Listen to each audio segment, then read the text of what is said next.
Oy, yo, what's up mga buko? Everybody, unsa pa diha? Mamaw dito.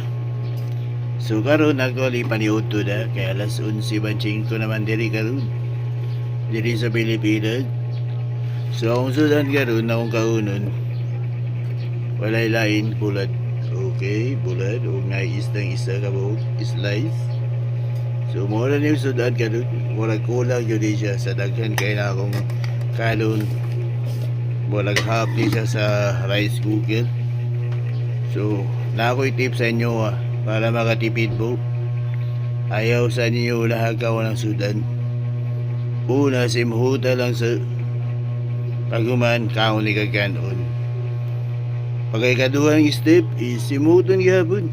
Tapos, diya pa ka mo kaon. Pagkay katulod pagkatunga na gani mo kadoon, diya na ka makuha ang sudan. Tapos sabay kanon. Ano lang simple. Mao lang tinudluan sa ako mga ancient relative sa India. Kana i-apply na ninyo, magkatipid pa ka. Kana ha? Thank me later.